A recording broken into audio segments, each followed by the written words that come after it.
la disculpa del caso, amados hermanos, teníamos ahí un tema en el micrófono para que no lo recibía el sistema. Que el Señor les bendiga grandemente a todos en esta mañana, amados hermanos y amigos que nos visitan, nos honran con su presencia y que hermanos que están conectados a nivel online. El tema de esta mañana está basado en el libro de Salmos, capítulo 114, versículo 7, y segundo de Samuel, capítulo 6. Veamos lo que dice Salmo 114, verso 7. Y dice así: a la presencia de Jehová tiembla la tierra, a la presencia de Jacob, a la presencia del Dios de Jacob. Y el tema de esta mañana está titulado El mover de su presencia. La importancia de la presencia de Dios. La presencia de Dios es uno de los temas más importantes en la Biblia. Es uno de los temas más importantes y vitales entender su significado y cómo afectan todas nuestras vidas. La desobediencia a Dios tiene como consecuencias graves y debemos aprender a experimentar su presencia de manera correcta. La presencia de Dios es la manifestación de su ser, su carácter y sus obras. Es la fuente de toda vida y toda provisión. Veamos el significado de la presencia de Dios en la Biblia. En la Biblia la presencia de Dios se representa por una nube, se representa por el fuego. También se presenta o se manifiesta en lugares sagrados como era el tabernáculo, el templo. Por medio de la presencia de Dios se manifiesta su gloria y su autoridad. Pero no solamente en esos lugares, en esos sitios se manifiesta la presencia de Dios. También recordemos que la palabra de Dios dice que Él está en medio de nosotros, está en todo lugar. Donde dos o tres estemos reunidos, ahí está Él en medio de nosotros. O sea, ahora también en este modo virtual que tenemos, debido a la pandemia, que muchas iglesias hicimos este enlace también para llegar a aquellos hermanos que por temas de salud, etcétera, no se pueden congregar presencial, pero ahí está la presencia, aquí está la presencia de Dios en todo lugar, porque Él es omnipresente. Amén. Ahora veamos también si las consecuencias, si vivimos sin ella. Si nos alejamos de la presencia de Dios, perdemos su dirección y su provisión en nuestra vida. La desobediencia nos lleva a perder el sentido del propósito, el gozo y la victoria. El mover de la presencia de Dios. ¿Qué ocurre en todas las áreas de nuestra vida cuando viene la presencia de Dios? Veamos este interrogante importante. ¿Qué sucede?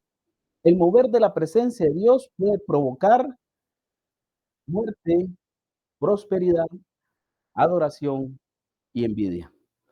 Repito nuevamente, dice la interrogante, ¿qué ocurre en todas las áreas de nuestras vidas cuando viene la presencia de Dios? El mover de la presencia de Dios puede provocar muerte, prosperidad, adoración y envidia. Hablemos del arca de la alianza, el arca del pacto, la cual representaba la presencia de Dios en medio del pueblo. Era un objeto sagrado que solo los sacerdotes podían tocar. Una vez los israelitas tocaron el arca sin permiso y sufrieron las consecuencias graves. Eso lo podemos leer y lo podemos ver en nuestra casa en Primera de Crónicas, capítulo 1, en Primera de Crónicas, capítulo 3 en adelante. Ahí narra toda la historia. Era un cofre, dice que era un cofre de 1,20 m de largo y 70 centímetros de ancho. Era de madera cubierto de oro con 2 querubines encima. Allí habían 3 elementos muy importantes, muy conocidos por nosotros.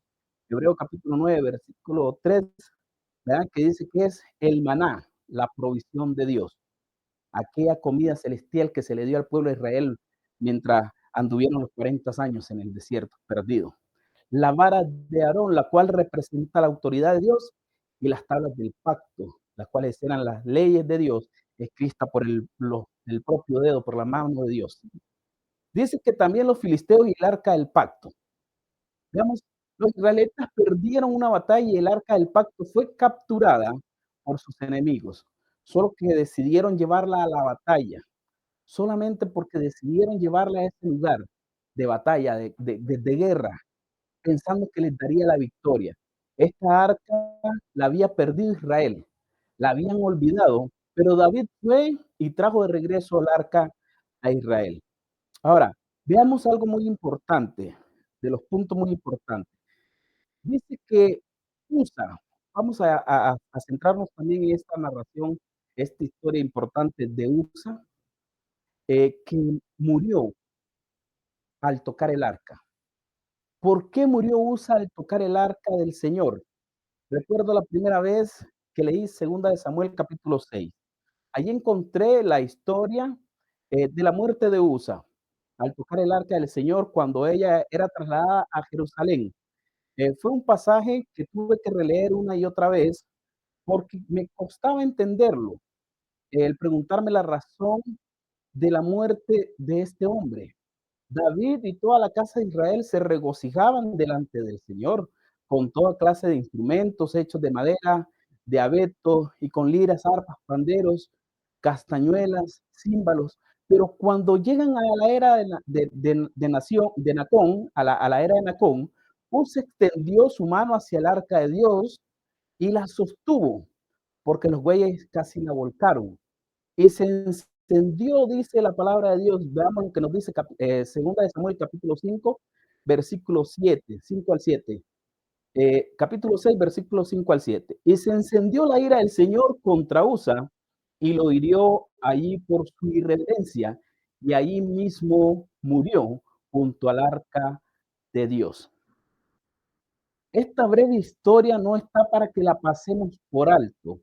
Ahí sirve como una señal de pare en una intersección congestionada, en un contexto en el que David por fin es rey. Parece que el narrador del relato quiere que nos detengamos y nos preguntemos sobre la ira de Dios contra Usa. Recordemos lo que Dios habló antes. Vamos a recordar. A primera vista nos puede resultar fácil cuestionar primero el obrar de Dios, antes de cuestionar y condenar la obra de Usa. Por esa razón necesitamos tener en mente la adoración que se narra en el resto del pasaje y lo que el Señor habló antes a su pueblo. En segunda de Samuel, capítulo 6, Israel por fin recupera el arca de Dios y toda la casa de Israel se regocija delante del Señor con toda clase de instrumentos. Segunda de Samuel, capítulo 6, verso 6. Podríamos decir que tenía un servicio de adoración en donde se gozaban en Dios. En ese contexto, el narrador nos da a entender que lo que sigue está conectado con la adoración al Señor que el pueblo realiza. Si ellos están adorando a Dios mientras mueven el arca, tiene sentido que antes de hacer múltiples cosas o cualquier cosa, ellos se pregunten si Él les ha dado instrucciones sobre cómo se debe adorarlo o cómo se debe adorar a Dios. Lo que Él hizo por medio de Moisés en Números capítulo 1, versículo 51, 4, 1 al 33. Israel debía saber que los hijos de Coat podían llevar sobre sus hombros el arca de Dios y trasladarla. Estos hombres tenían que ser santificados, igual lo vemos en Números capítulo 7, versículos 6 al 9. Tenían que ser santificados para eso, para esta obra. ¿Cómo hicieron más tarde en Primera de Crónicas, capítulo 15, 13 al 15? El rey David también debía dar y saber estas instrucciones. Y lo saben porque lo narra Deuteronomio capítulo 17, verso 8 al 20. Conociendo esto, amados hermanos, sabemos que Usa pecó al tocar inapropiadamente el arca de Dios y desobedecer. El inapropiadamente tocó, desobedeció el mandato del Señor. Dios no se enoja o responde con ira sin dar primero instrucciones a su pueblo. Nuestro problema es que pensamos que debemos decirle a Dios cómo debe ser adorado, en vez de adorarle como Él ha dicho. Dios había dicho cuáles manos podían tocar y sostener el arca. ¿Qué llevó a Usa a pensar que sus manos serían más limpias que la tierra del arca al caer al suelo? Aquí nos enseña que la verdadera adoración es conforme a la palabra y voluntad de Dios. En esta historia vemos la santidad de Dios que trasciende todo lo creado, porque Él es perfecto y no puede tolerar el pecado. Pensamos que debemos decirle a Dios cómo debe ser adorado, en vez de adorarle como Él ha dicho. Una historia para pensar en la santidad de Dios. La historia de USA nos debe llevar a pensar en aquellas actitudes y acciones que consideramos buenas, pero que delante de la santidad de Dios no lo son. Y eso pasa en todos nuestros ámbitos de nuestra vida, en nuestras casas, en nuestros hogares, con nuestros familiares, en nuestro trabajo también. Por ejemplo, ¿cómo controlamos nuestros impulsos que a primera vista pueden ser correctos, pero cuando nos detenemos a evaluarlos, nos damos cuenta de que no están conforme a la voluntad de Dios? Reaccionamos de manera impulsiva, con ira, con desdén contra nuestros familiares, por situaciones que tal vez no tienen por qué haber una reacción de esta manera, de este modo. Igual sucede en nuestro trabajo, con nuestros compañeros de trabajo, en nuestras comunidades, con nuestros vecinos. Veamos lo importante de ello. Por ejemplo, evaluarnos. Los impulsos, ¿verdad? Pueden ser correctos, pero cuando nos detenemos a evaluarlos, dice, nos damos cuenta de que no están conforme a la voluntad de Dios. La presencia de Dios puede matar cuando se toma con irreverencia y a la ligera, cuando lo santo se vuelve rutina, cuando no hay obediencia y santidad. Importante, muy interesante es esto. La presencia de Dios puede matar, puede provocar muerte, y no solamente muerte física, sino la muerte espiritual, cuando la tomamos con irreverencia y a la ligera. Es importante que mejor cuando no nos estamos seguros de que vamos a poder, pelear en el camino de salvación de nuestro Señor Jesucristo, muchas personas por impulso del momento, de las situaciones que están pasando en la vida, vienen y se bautizan. Pero en el transcurrir de esos días, de esos meses o años, incluso no han cambiado, no han madurado. ¿Por qué? Porque simplemente fue el impulso del momento que los lleva a eso. Pero realmente hay que tener cuidado con esto, para todos los que estamos acá presentes, los que estamos online, en los que estamos en el edificio. Es muy importante que tengamos cuidado cuando nosotros venimos y adoramos a Dios con irreverencia y a la ligera. Ahora vamos a ver un ejemplo muy importante, el punto número 2. Al inicio hablábamos que podía causar, decía, muerte, prosperidad, envidia. Ahora veamos prosperidad, Obed-Edom. ¿Cuánto de los presentes conocemos la historia de este hombre, de Obed-Edom, en la Biblia? ¿Saben quién fue este hombre y por qué el Señor lo bendijo sobrenaturalmente un periodo de 3 meses? Esto lo vamos a leer en 2 de Samuel, capítulo 6, verso 10 al 12.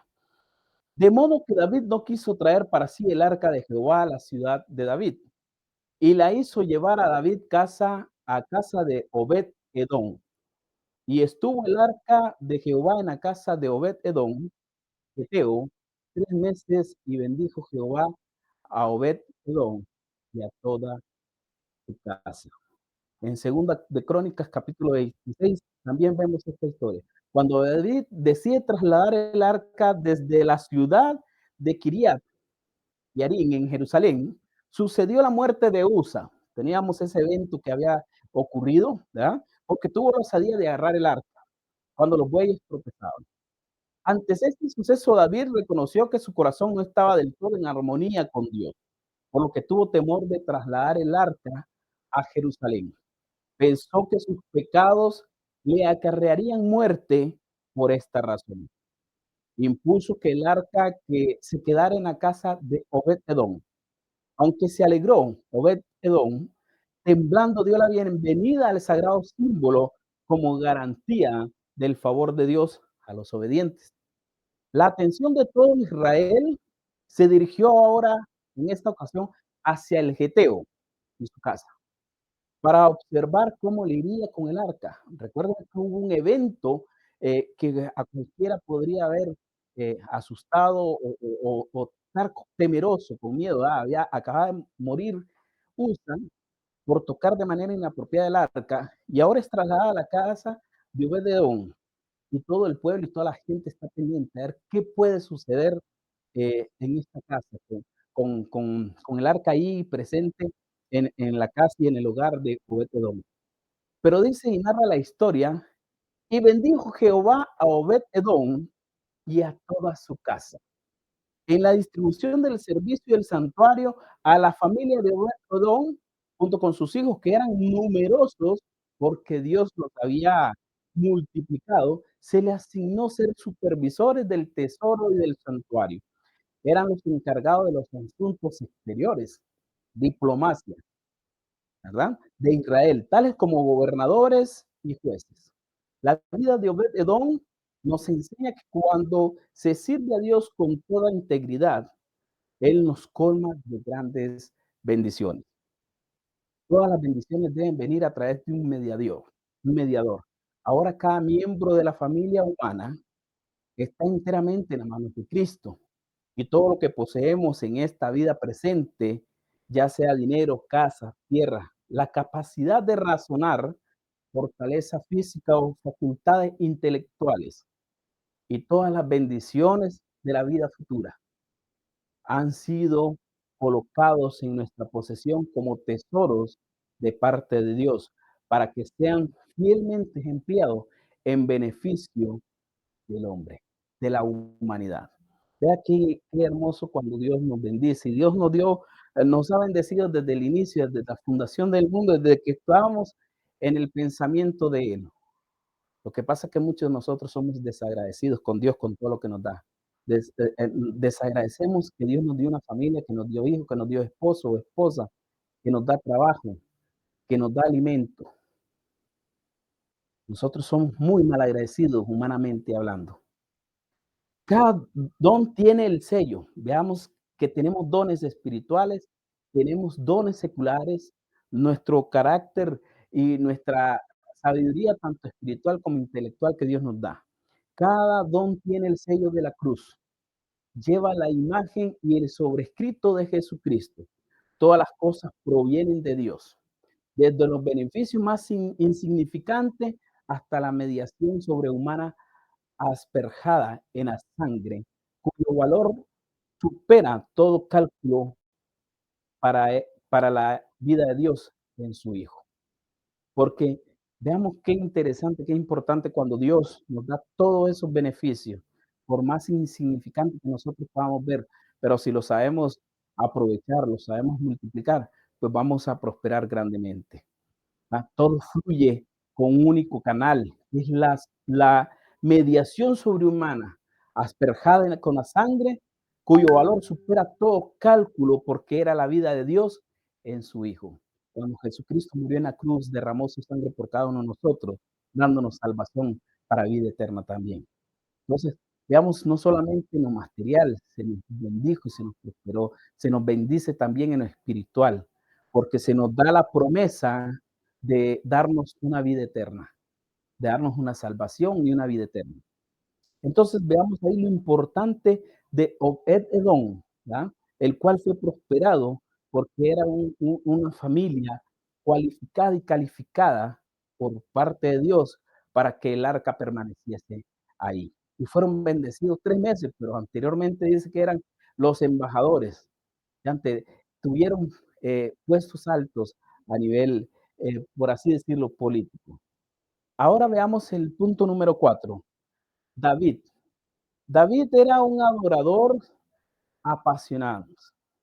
David era un adorador apasionado. Era un hombre que era obediente a Dios. David danzaba, narra la historia, ¿verdad? Y, y veamos aquí esta parte importante donde nos dice la palabra de Dios acerca de la adoración de David. Es adorador apasionado. ¿Cuántos de nosotros acá somos adoradores apasionados? En 2 de Samuel, capítulo 6, versos 13 al 15, dice así: Cuando los que llevaban el arca de Dios habían andado 6 pasos, él sacrificó un buey y un carnero engordado.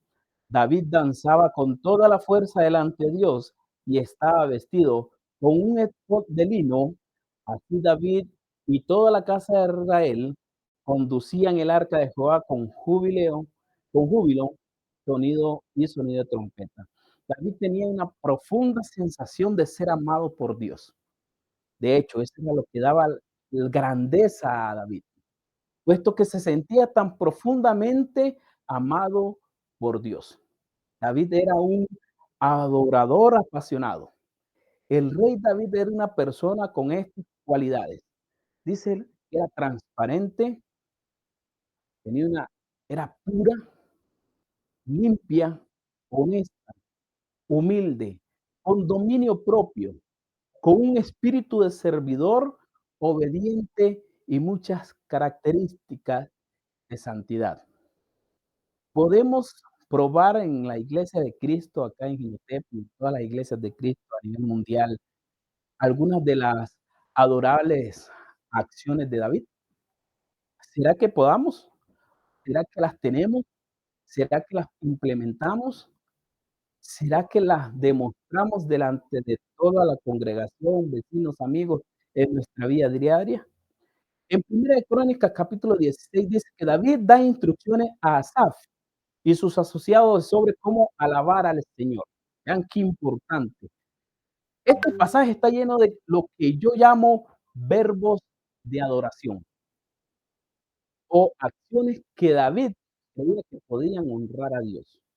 Encontré que este pasaje es un gran comienzo para mostrar nuestros tiempos de adoración, tanto dominical, presencial y online, las tribus de coinonía, como en lo individual en nuestros hogares. Esta es una sola lista de ideas que David presenta. Dice que es alabar, proclamar su nombre, cántale a él, recuerda las maravillas que ha hecho, declarar su gloria entre las naciones, agregar al Señor gloria y fortaleza, dar gracias al Señor. Griten, sálvanos, Dios nuestro Salvador. Amén. Gloria a Dios.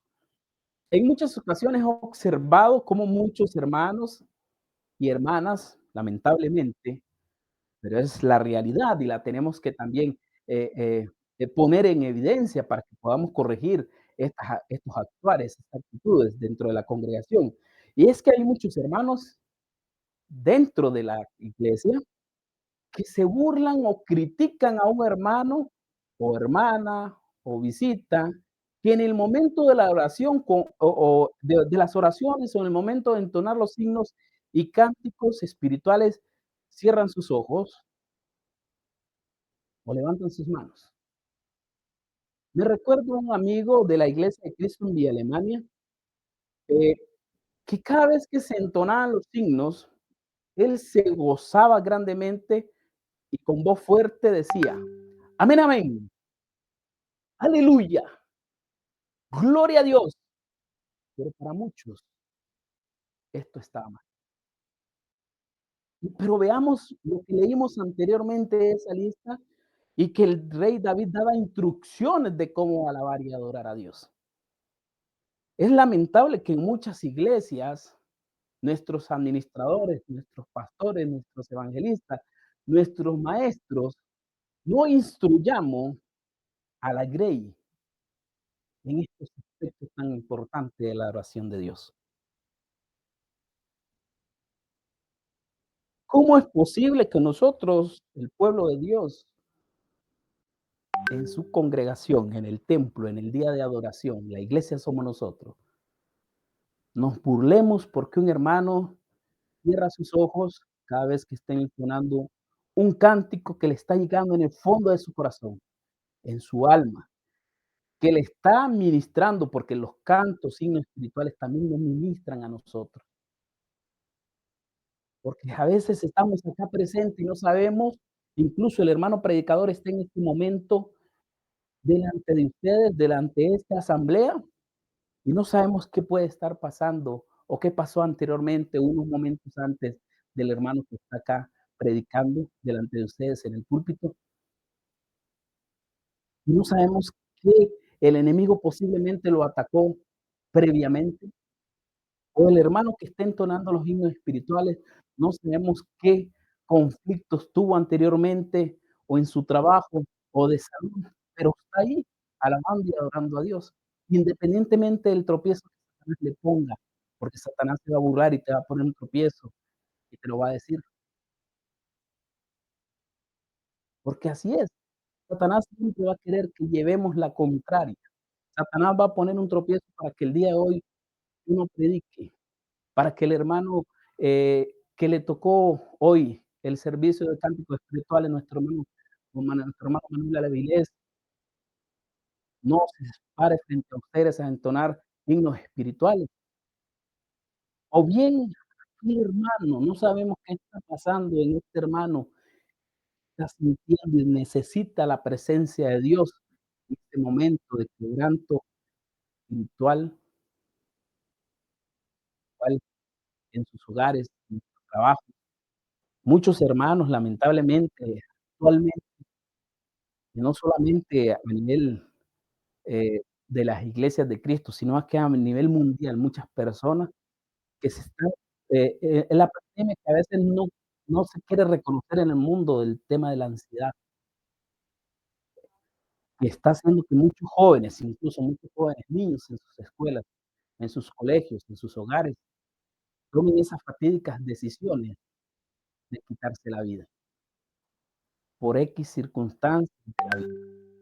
Y no crean, a veces son cosas muy mínimas, pero que en ciertas personas, en ciertos seres humanos, ese tema psicológico se agranda y hace un bucle, un bache grandísimo en su espíritu, que si no se está bien aferrado a Dios, pueden tomar decisiones fatales. En la actualidad eso está pasando y eso está ocurriendo. Entonces, no es posible que dentro de nuestra iglesia, nosotros mismos manifestemos ese accionar de burla, de desdén, de crítica contra aquellos hermanos que están dando una verdadera adoración a Dios. Y como les digo, me recuerdo a este hermano que fue para Estados Unidos y no volvimos a saber, de él, eh, pero sí, un gran ejemplo. Otro hermano que me recuerdo yo también en la iglesia que adoraba lindo y hermosamente cada vez que el programa Himnos Espirituales, el hermano Marquitos, muy conocido en Vía Alemania. Sí, cuando él entonaba himnos espirituales, se sentía ese regocijo con que él se posicionaba delante del público a dirigir a la congregación. Más de 500 hermanos, 300 adorando, y él, con ese don de Dios, de cantautor al Espíritu Santo, nuestro Dios. Y lamentablemente también hay muchos hermanos que, tienen ese don, tienen ese amor de servirle a Dios. Esos hermanos que vienen aquí al frente a dirigir cánticos espirituales, pero no se les da mucho lo del canto, pero están con ese amor, ese ánimo, esa prestancia, y que nos burlemos, es terrible, terrible, terrible. Todo lo que David pensó, sintió e hizo fue motivado por un deseo de glorificar a su Padre celestial para él. La adoración era un reflejo natural y en cierto modo tan vital como la respiración. Estoy muy contento por el ejemplo del rey David, que puede ayudarnos a crecer a todos, a crecer en nuestra vida de adoración y fe. Cuando conocemos el poder fulminante y la prosperidad de la presencia de Dios, solo adoramos y adoras con júbilo y temor, vestidos solo con sus vestiduras sacerdotales a Dios. Veamos, importante, la presencia puede provocar muerte, prosperidad. Tenemos la adoración que podemos sentir e implementar, pero también puede provocar orgullo y malas actitudes. Y vamos a leer, vamos a ver el orgullo y la mala actitud de Mical.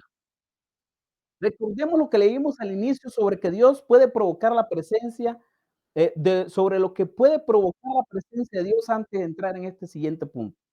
Dice el poder o el mover de la presencia de Dios puede provocar muerte. Ejemplo de uso. Prosperidad, Obed Edom. Adoración, el rey David. Y al final dice envidia. Y hubo un incidente en la Biblia en la vida del rey David, que destaca la diferencia entre la auténtica humildad y el orgullo malvado. Sucedió después de que el rey conquistara Jerusalén y la convirtiera en una capital, en su capital.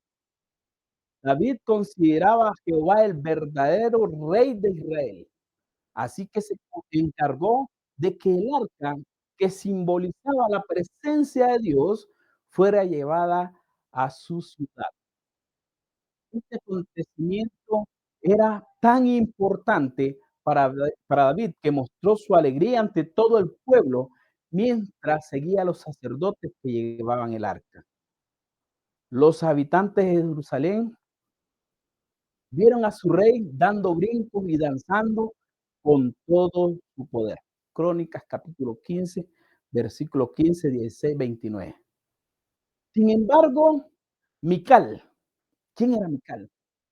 ¿Cuántos conocemos y sabemos quién era esta dama?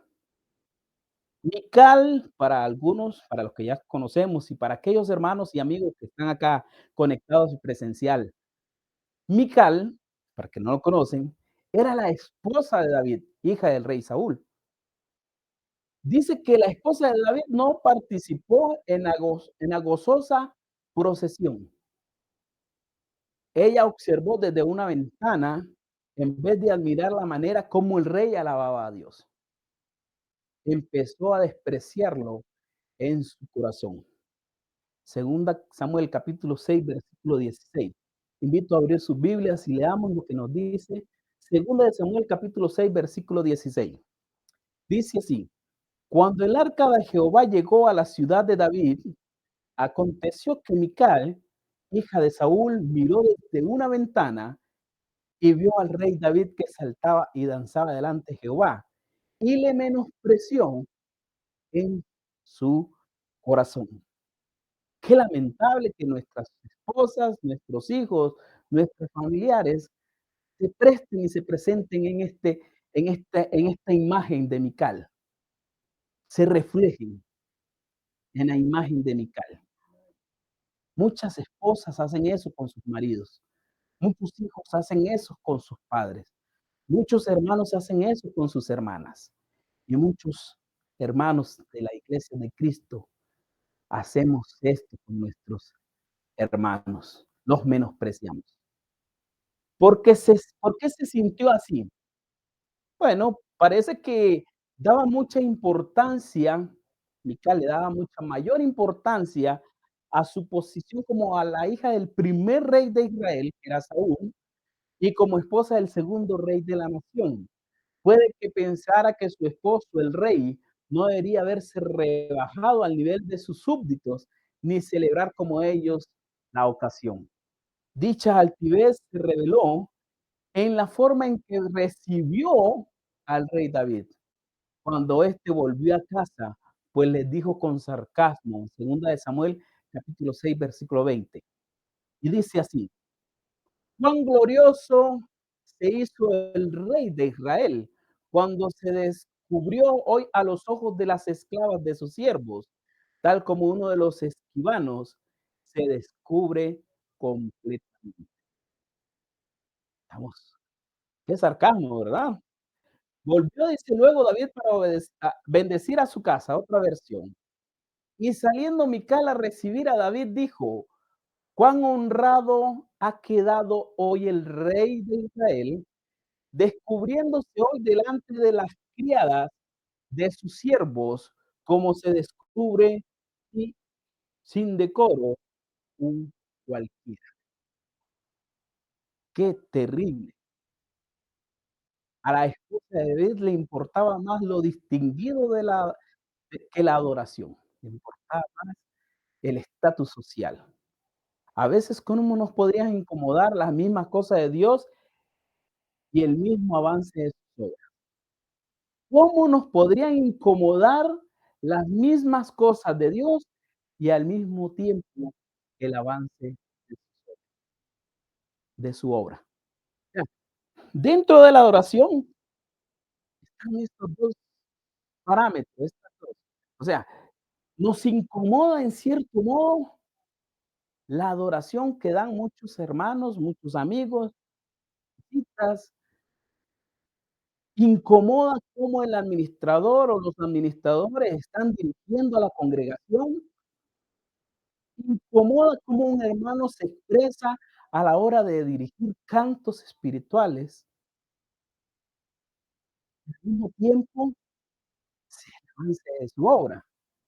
El menospreciar la presencia de Dios generará frustración y ausencia de frutos. En vista de que Jehová es humilde, no sorprende que odie los ojos altaneros de los orgullosos. Proverbios capítulo 6, versículo 16 y 17. Por haber mostrado esta característica inicua y haberle faltado el respeto al rey que Dios había escogido, a Mical se le negó el privilegio de darle un hijo a David. Murió sin prole. Qué importante lección nos enseña este relato. Todo el que quiera tener el favor divino debe obedecer estas palabras.